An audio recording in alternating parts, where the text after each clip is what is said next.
Hello dear student, welcome to our third lecture of electrostatics, in which we are dealing with chapter as electric charge and electric field. In last lecture we'll already discuss about Coulomb's force. In this force we'll derive a formula as the electrostatic force of repulsion or attraction between the charge is equals to K magnitude of Q1 magnitude of Q2 upon R square. This formula is studied in previous class, that this formula is called Coulomb force, and this force can take place between two stationary charges. If charge is at rest, then both the charge, if they are same, they will repel each other with the force F is equals to K Q1 Q2 by R square. And if the charges are opposite by nature, one is plus and another is minus, then they will attract towards each other with a force of magnitude K Q1 Q2 by R square. And we all know that force, any kind of force, it may be gravitational force, it may be tension, it may be spring force, it may be frictional force, all the forces which is present in nature is vector quantity. So now we'll study Coulomb's law in vector form. This topic is specially for board exam important for you, so please try to understand Coulomb force in vector forms. Before starting Coulomb's force in vector form, I'll explain two basic topic related to vector which you already studied in class 11th, but still I refresh it so that you'll better understand the Coulomb's force in vector form. So very first topic for Coulomb force is, first we'll discuss about position vector. Position vector. See dear student, position vector, by name position vector is a vector quantity and it is represented by R vector. What is position vector? If I'll make a Cartesian system, let's suppose this is your x-axis, this is your y-axis and this is your z-axis. Let's suppose a particle is placed here. Let's say the particle name is P and the particle carry coordinate, let's suppose x, y and z. We all know this point is called origin, represented by O, 0, 0, 0. At origin the value of x is also 0, the value of y is also 0 and the value of z is also 0. We all know that along x-axis we have a unit vector called I cap. Along y-axis we have a unit vector called j cap, and along z-axis we have a unit vector called k cap. See dear student, what is position vector is? Position vector is a straight line. Remember, position vector is a straight line which join the particle with origin. So we'll make a straight line which join the particle with origin, having magnitude as well as direction. As we all know, vector is represented by an arrow in which head represents direction and the length of arrow represents magnitude. So position vector is a straight line which join the particle with origin, having magnitude as well as direction. Write it down. Position vector is a straight line joining the particle with origin, having magnitude as well as direction. So dear student, this line is represented by r vector, as this line is basically position vector, and the formula of position vector is xi cap plus yj cap plus zk cap. This is your formula of position vector, where x, y and z are coordinates. Remember this thing, x, y and z are coordinates of particle. X, y and z are coordinates of particle. Remember this thing. So this is all about position vector, which help you to understand better way for Coulomb's law in vector form. Position vector is a straight line which joins the particle with origin having magnitude as well as direction, and position vector is represented by r vector. R vector is equals to xi cap plus yj cap plus zk cap, where x, y and z are the coordinates of particle. Remember this thing, and we all know that along x-axis unit vector is I cap, along y-axis unit vector is j cap, along z-axis unit vector is k cap. So this is all about position vector. Second thing which I want to explain is displacement vector. So second topic is displacement vector. These two topics relate with Coulomb's law in vector form, so that I explain you displacement vector. Displacement vector. Dear student, let's suppose we have x, y and z axis. So let's suppose a particle is moving from point A and reaches at point B. So this A point from where particle is starting is called initial point, and the point where particle stops is called final point. Let's suppose point A consists coordinate x1, y1 and z1, and B point consists coordinates x2, y2 and z2. So dear student, this is your origin, this is your initial point, and this is your final point. What I'll do, I'll make a position vector. I'll make a position vector like this. Remember one thing, if we have coordinates of particle, remember this thing, if we have coordinates of particle, then we'll make position vector for that point. So here we have coordinates of point A as well as we have coordinates of point B. So if both points carry coordinate, we can make position vector for both the point, because the formula of position vector is xi cap plus yj cap and zk cap, where x, y and z are coordinates of particle. So if we have coordinates, then we'll make position vector for that particle point or for that particle. So let's suppose this is your position vector, and this position vector is for a point. So I'll write here RA vector. RA vector is your initial position vector. RA vector is your initial position vector, IPV. Similarly, the point B also carry coordinates, and the coordinates of point B is x2, y2 and z2. So we'll make position vector for point B as well, and we'll write here RB vector. What RB vector represents?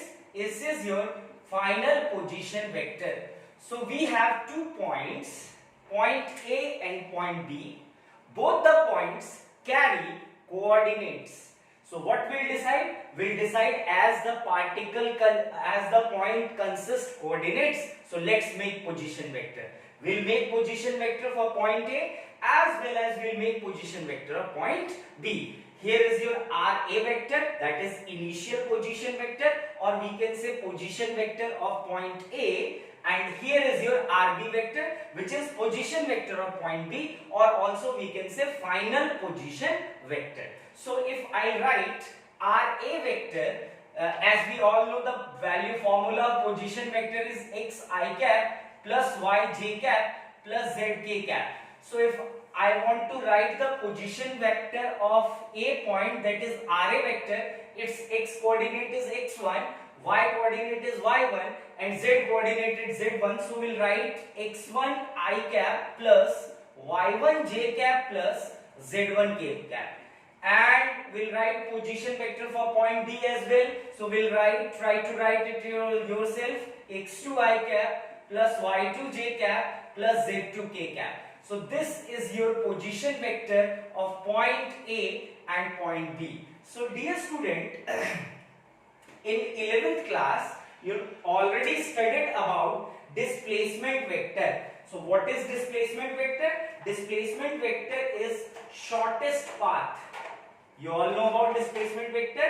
Displacement vector is shortest path between two points, or we can say between initial point and final point. And straight path is always a straight line. So if I make straight line between point A and point B like this, and I put a direction like this. So this straight line which join initial point and final point having magnitude as well as direction, this straight line is called displacement vector, which is represented by D vector, or we can say R vector, whatever you want to write, you can write by yourself. So this is your displacement vector, straight line joining initial point and final point having magnitude as well as direction, because displacement is a vector quantity. So D vector represents displacement vector. So this is your displacement vector. Now if you are capable to see here, RA vector, D vector and RB vector makes a right angle triangle. So here you will see this side represents initial position vector, this side represents displacement vector, and this side represents final position vector. All the three sides of this triangle represents vector quantity.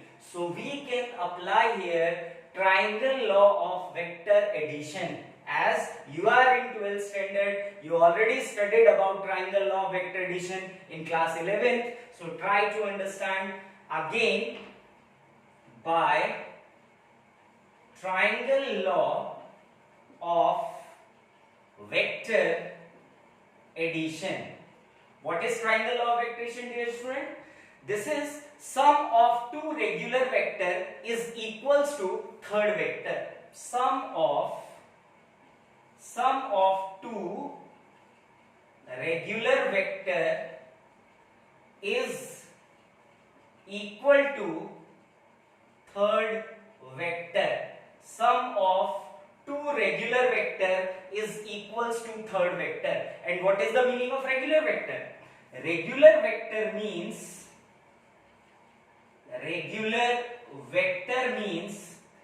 a combination of one vector head and other vector tail. So this is what regular vector is. See dear student, by triangle law of vector addition, triangle law of vector addition means sum of two regular vector is equals to third vector. And I will already write what is the meaning of regular vector. Regular vector means combination of one vector head and other vector tail.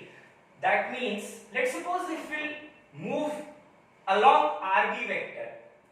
So this is the tail of RB vector and this is the head of RB vector. At this point you will see the displacement vector head is also present.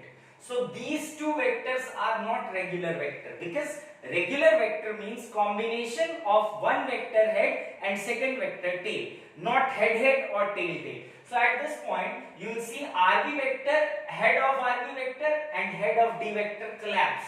So these two vectors are irregular vector. But if you will see here at this point, at point A, you will see there is a head of RA vector and tail of D vector. So these two are regular vector. So sum of two regular vector is equals to third vector. What is regular vector? Ra vector is your regular vector and D vector is your regular vector. So sum of two regular vector is equals to third vector. From here we will find D vector is equals to RB vector minus RA vector, or we can say change in position vector. Delta R vector means change in position vector. So one more formula of displacement vector is change in position vector. So I'll give you the brief idea of position vector. I'll give you brief idea of displacement vector, which you already studied in class 11th. So now we'll start with Coulomb's law in vector form. Remember these two topics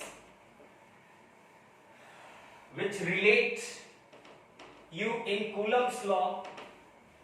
Write down Coulomb's law in vector form. So Coulomb's law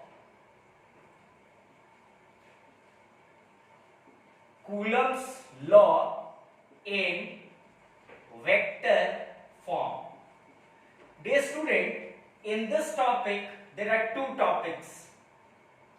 One is if the combination of charge is of same nature, and case 2 is combination of charge is of opposite nature. That is, if two charges are same by nature and if two charges are opposite by nature. We have to discuss both the cases. So first case which I have to discuss is if two charges, write down case first, if two charges are of same nature. I am taking both the charge to be positive, so it becomes same nature. You will take negative as well, the relation becomes similar. So I'll write considered 2 point charges. As we all know, Coulomb's law is valid only for point charge. We have two types of charges. One is point charge and one is continuous charge. The charge which is present on continuous body like rod, wire, solid sphere, hollow sphere, ring, these are called extended charges. And if a charge is presented by a single point, then it is called point charges. So I will write here, consider 2 point charges, point charges of same nature. Let it to be positive by nature. So dear student, I take two charges. Let's suppose first charge is at point A and second charge is at point B, and these charges are placed in Cartesian system. We all know Cartesian system means all the three axes, that is x-axis, y-axis and z-axis. So we have 2 points in Cartesian system along in xyz plane, or we can say in xyz plane. Consider 2 point charges of same nature. Let it to be positive by nature. Are placed in Cartesian system. So I will place two charge. Let's suppose Q1 and Q2 are these the two charges having both nature and their nature having same nature and their nature is positive. First charge is Q1, which is placed at point A, and second charge is Q2, which is placed at point B. Now I'll join both the charge like this.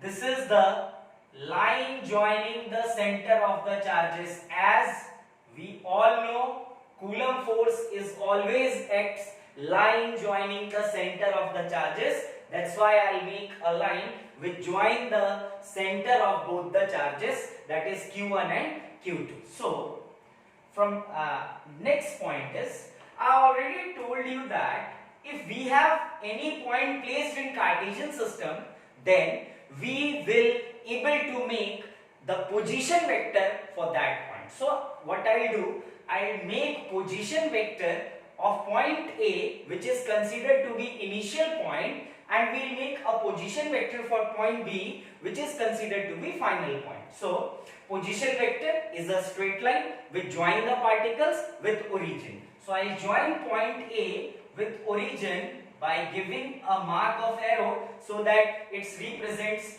position vector. This is your initial position vector, let's say RA. This is your final position vector, let's say this will be RB vector. And if I'll make a straight line with join point A and point B, I'll put a direction as well. So this line is considered to be displacement vector. I'll put here D vector. So now, from now, just see it properly. Try to map the diagram so that it enhance your understanding. Dear student, this is your initial position vector. This is your final position vector, or we can say position vector of point A where Q1 charge is placed. This is your position vector for point B where Q2 charge is placed, and I will join point A and point B and put a direction as well. This straight line joining point A and point B having direction is considered to be D vector, which is also called displacement vector. So if you will see that both the charges is of same nature, then if I hold a charge, that is Q1 charge, then this Q1 charge will apply force on Q2, and the nature of force is repulsion. So we will say that if we'll place Q1 charge rigid or fixed, then this Q1 charge apply force on Q2, and the nature of force must be repulsive, as both the charges is of same nature. So we can say that the direction of force on charge Q2, which is placed at point B, is along D vector.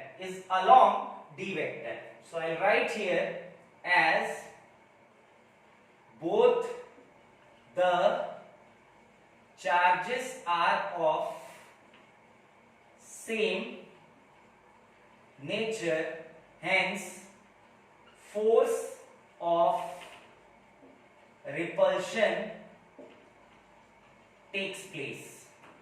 Force of repulsion takes place. So if I fix this charge Q1, then this Q1 charge will apply force on Q2, which the nature of force will be repulsive. That's why you will see here that the force on charge Q2 is in this direction. If we compare force and displacement vector, then both force and displacement vector are in same direction. We'll write here as well the direction of Coulomb's force is along the direction of displacement vector. So now I'll see here that this is a right angle triangle in which all the three sides represent vector. So here I apply triangle law of vector addition. I'll write here by triangle law of vector addition. As we'll discuss earlier, sum of two regular vector is equals to third vector, and meaning of regular vector is combination of first vector head and second vector tail. The point where one vector head and second vector tail will be combined is considered to be regular vector. So here RA vector and D vector are regular vector, but RB vector and D vector are considered to be irregular vector. So sum of two regular vector, that is RB vector plus D vector is equals to RA vector plus D vector is equals to, we'll write RB vector. So here D vector is considered to be RB vector minus RA vector. This is your displacement vector. Now We are discussing Coulomb's law in vector form. Remember one thing more. I'll put here note. For giving direction of any vector quantity,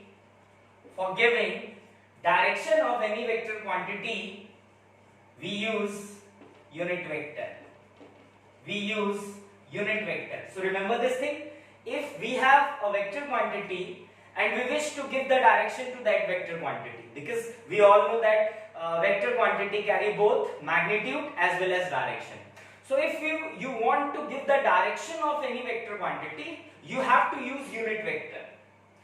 Unit vector gives you the direction of any vector quantity, and if let's say we have a unit vector A vector, then unit vector is equals to vector itself upon magnitude of that vector. These topics are already covered in 11th class, but still I'll refresh your topics which relate you with this topic. So we are now ready to find the relation of Coulomb's law in vector form. As we know, Coulomb force is equals to F vector is equals to K magnitude of Q1 magnitude of Q2 upon R square. This is Coulomb's law in vector form. So dear student, as we cannot put mod on force, so this F vector represents Coulomb's law in vector form. This value gives magnitude of vector, but for giving the direction of this force, we'll use unit vector. How will use unit vector? Just see the picture. In this case, D vector and F vector both are in same direction. So we'll use D cap here. D cap is your unit vector, which gives direction to the Coulomb force. Here D vector and F vector both are in same direction, that's why we'll use D cap. So I'll write here F vector is equals to K magnitude of Q1 magnitude of Q2 upon R square multiply D cap. So D cap can be write D vector upon magnitude of D vector. So I'll write here D vector upon magnitude of D vector. And we all know the value of D vector. So I'll write F vector is equals to K magnitude of Q1 magnitude of Q2 upon R square multiply D vector. So D vector is RB vector minus RA vector upon magnitude. See, D vector ka mod is equals to mod of RB vector minus RA vector. We can write simple. So I'll write here RB vector minus RA vector.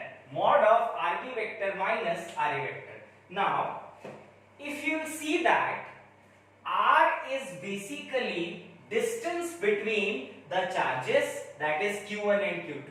So you'll see here that R will be write as equals to D vector. R will be also write as equals to magnitude of D vector, and magnitude of D vector is RB vector minus RA vector. So I'll write similar thing here, that is F vector is equals to K magnitude of Q1 magnitude of Q2. Instead of R, that is distance between two charge, I'll write RB minus RA, and that will be of square along with square. So we'll write RB vector minus RA vector square multiply RB vector minus RA vector upon magnitude of RB vector minus magnitude of RA vector. If base is same, then power must be added. So I'll write here F vector is equals to K magnitude of Q1 magnitude of Q2 upon RB vector minus RA vector cube multiply RB vector minus RA vector. This is your Coulomb's law in vector form if charges are similar. Either it will be positive positive or it will be positive negative. So this is what Coulomb's law in vector form says. So try to understand, pause your video, go rewind, make proper notes, write it down, then we'll discuss case 2, that is if charge is not similar, that is one charge is positive and another charge is negative. Those students who are now capable to do by your own, try to solve it by your own. One is positive and second considered to be negative. So copy it, then we'll discuss second case.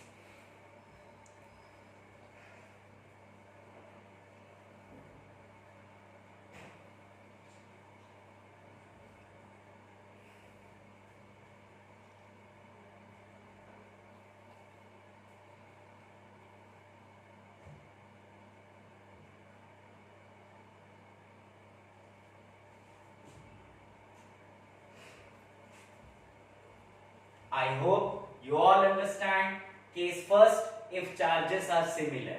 Now we'll discuss case 2.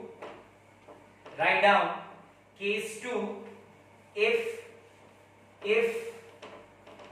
both the charges, write down, if both the charges are not similar to each other. If both the charges are not similar to each other. Case 2. Now we'll discuss case 2 if both the charges are not similar to each other. I'll write here case 2 if both the charges are not similar to each other. So let's suppose we have a Cartesian system. This is x-axis, this is y-axis, and this is our z-axis. I take 2 points. Let's say one is A and another is B. At point A, I'll fix a charge plus Q1. At point B, I'll fix a charge minus Q2. So this is your origin. I'll write here consider 2 point charges plus Q1 and minus Q2 placed in Cartesian system. So dear student, one is positive and other charge is negative. So we all know that positive and negative are in unlike, is categorized as unlike charge, and unlike charge can repel each other. So I'll write here the nature of force between the charges is attractive. So I make what I already tell you, that make position vector if we have Cartesian system. So we have Cartesian system, that is both the points are placed in XYZ plane. So I'll make position vector for point A, I'll make position vector of point B. This is your position vector at point A, that is RA vector.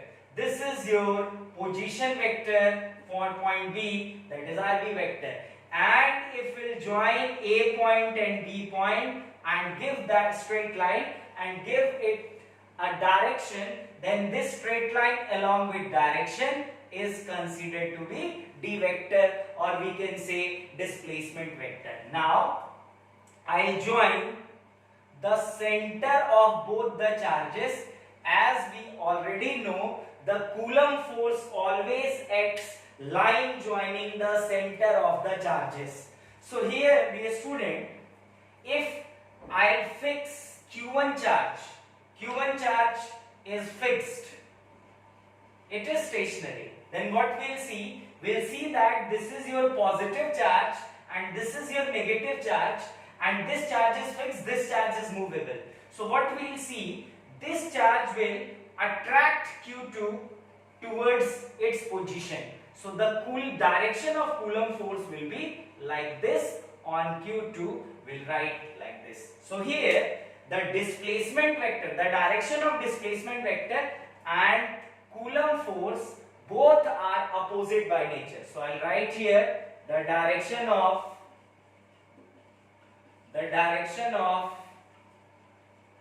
Coulomb's force is opposite to the direction of displacement vector, that is D vector. Now what we have to do, we'll apply triangle law of vector addition, as we'll make a triangle where in which all the three sides represent vector. So by triangle law of vector addition,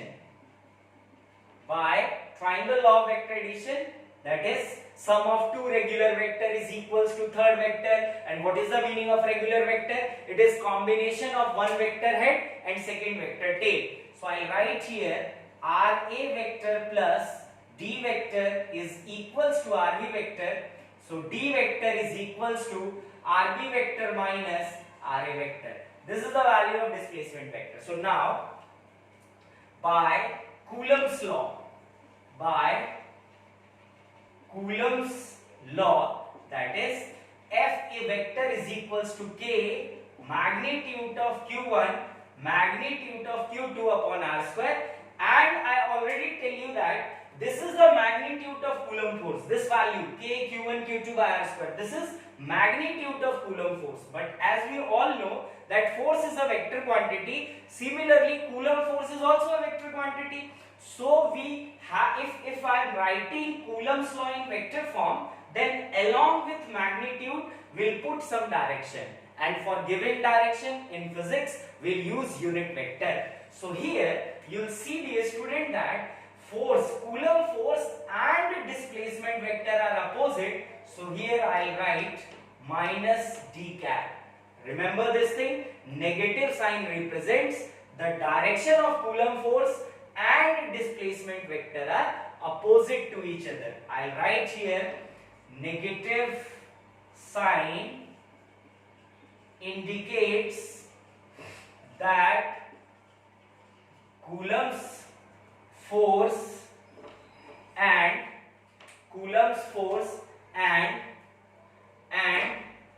D vector are opposite in direction.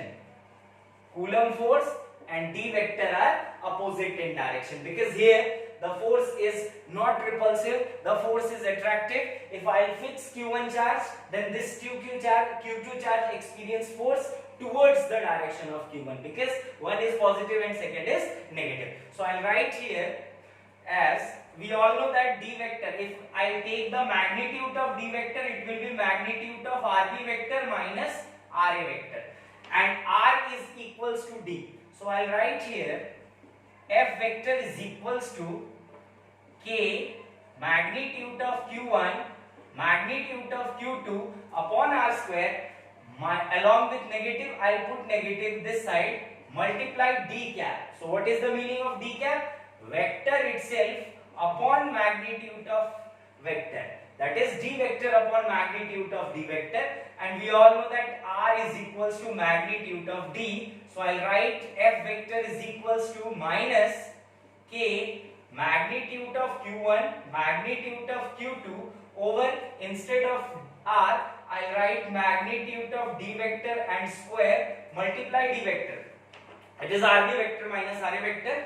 I'll write here RB vector minus RA vector upon magnitude of D vector, it is equals to magnitude of RB vector minus RA vector.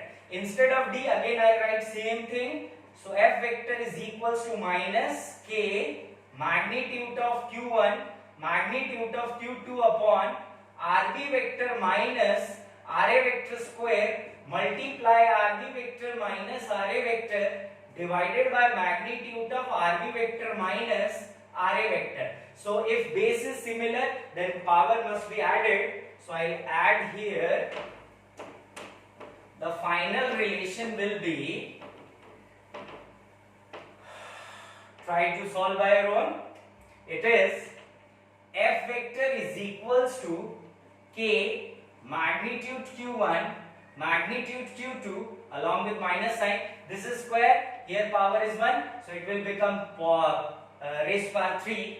It is RB vector minus RA vector Q multiply RB vector minus RA vector. I am taking this negative inside, so if I take negative inside, then RA will be in first term and RB becomes second term. So taking negative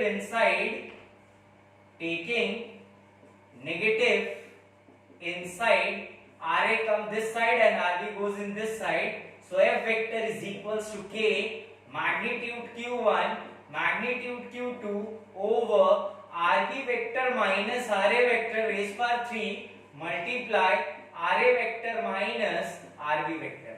This is your Coulomb's law in vector form if charges are of opposite nature. Both the relation are similar, but just if we are taking similar charge, then it will be RB minus RA. If we are taking opposite charge, then it will be RA minus RB. Nothing will be changed. Both the derivation is similar. Try to understand one derivation and second derivation. Try to solve second derivation by your own. So copy it. Then we'll move forward.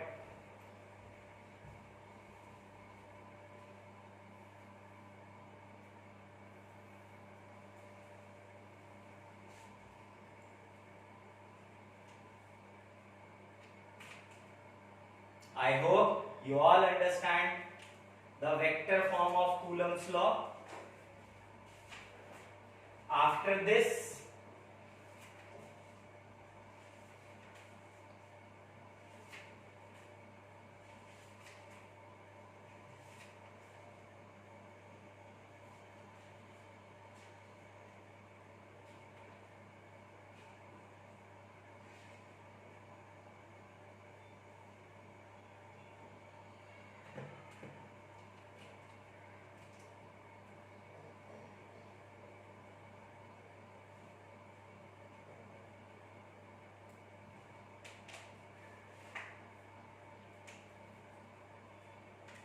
we'll discuss next topic. I hope you all understand Coulomb's law in vector form. So next topic is here dielectric constant. Write down dielectric constant. Dielectric constant.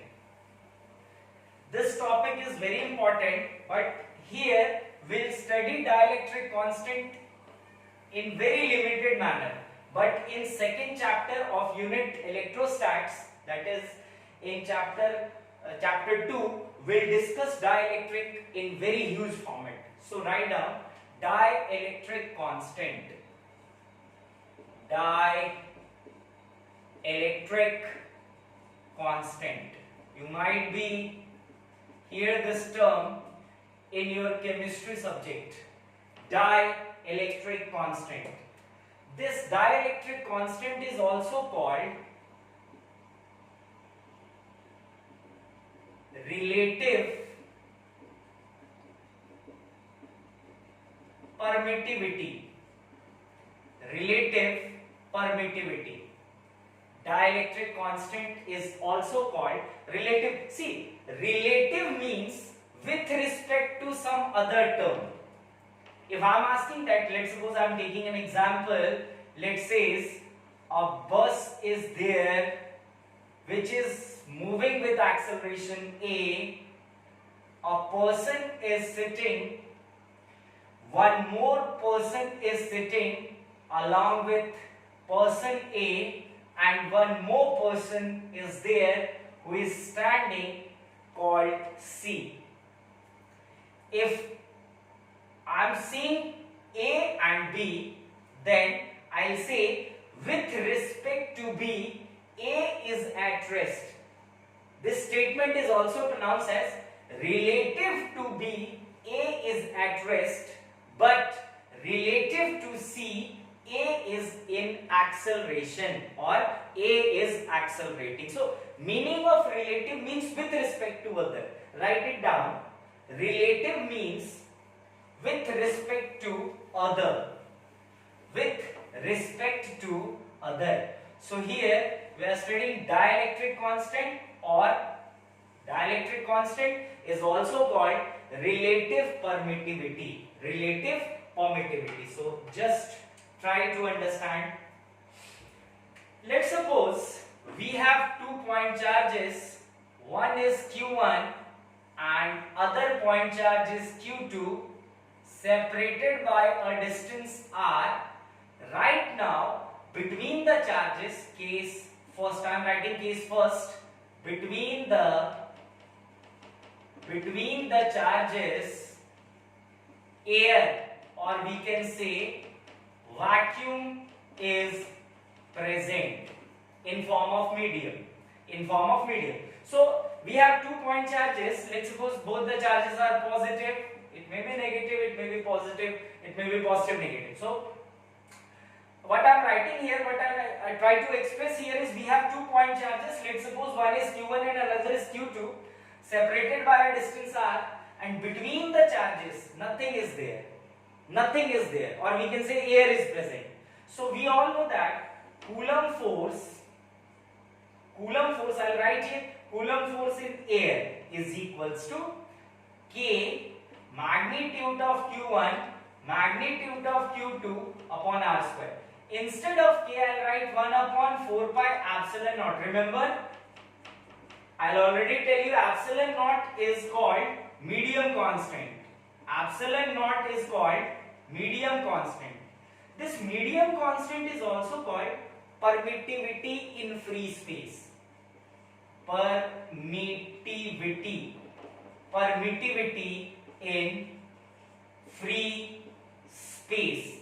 Epsilon naught is called medium constant, or it is also called permittivity in free space. So in case 1, if charge is present in air, between these two charges nothing is there or air is present, then we will write force magnitude of Coulomb force in air, that is between the charges medium is air or nothing is there.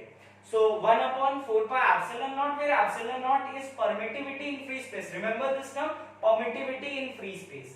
So 1 upon 4 pi epsilon naught, and when I am discussing about Coulomb's law, then I already tell you that if medium between the charges changes, then the value of force is also to be changed, because epsilon is basically medium constant. For different medium, the value of epsilon naught is different. Epsilon is different.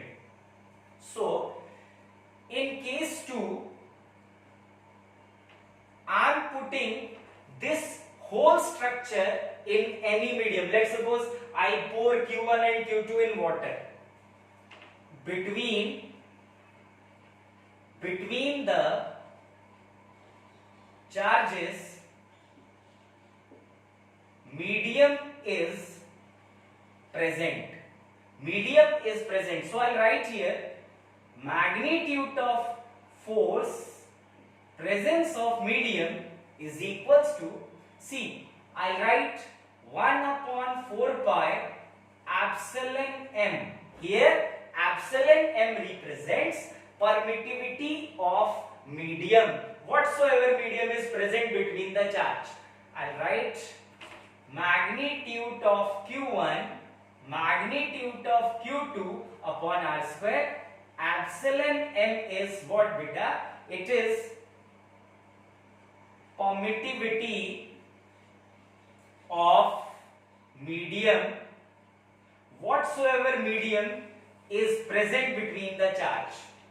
In case 2, what we'll do, we'll place this setup of charge, similar setup of charge in any medium. Let's say I pour Q1 and Q2 separated by a distance of r in water or in oil, whatsoever medium is there. So this is the value of Coulomb force when charge is present in air. This is the value of Coulomb force when between the charge some medium is present. And now I am taking ratio. Taking ratio of equation first and equation second. Taking ratio, I'll write here, taking ratio of equation first and equation second. So it is Coulomb force in air, or we can say in vacuum, divided by Coulomb force in any medium is equals to 1 upon 4 pi epsilon naught q1 q2 by r square divided by 1 upon 4 pi epsilon m, that is epsilon m represents for permittivity of medium, magnitude of q1, magnitude of q2 upon r square. If we'll see, q1 q2 by r square, q1 q2 by r square get cancelled, 1 upon 4 pi and 1 upon 4 pi is also get cancelled. So what we'll get? We'll get from here as, it is ratio of Coulomb force in air and in medium is equals to epsilon m by epsilon naught. This ratio, what this ratio implies? Ratio of permittivity in medium to the permittivity in free space is called dielectric constant and is represented by kappa. So remember this thing. This dielectric constant is basically ratio of permittivity in medium to the permittivity in free space is called relative permittivity, or we can say dielectric constant. So dear student, this is all about today's lecture. In next lecture, we'll try to solve Coulomb's law questions, numericals, and we'll move forward for next topic. So I hope you all understand Coulomb's law in vector form. Coulomb's law in vector form derivation is important for your school exam, for your board exam. Try to solve by your own, try to understand things, try to solve numericals related to Coulomb's law. In next class, we'll discuss numericals of Coulomb's law. So thank you so much. Stay safe, stay home. Thank you.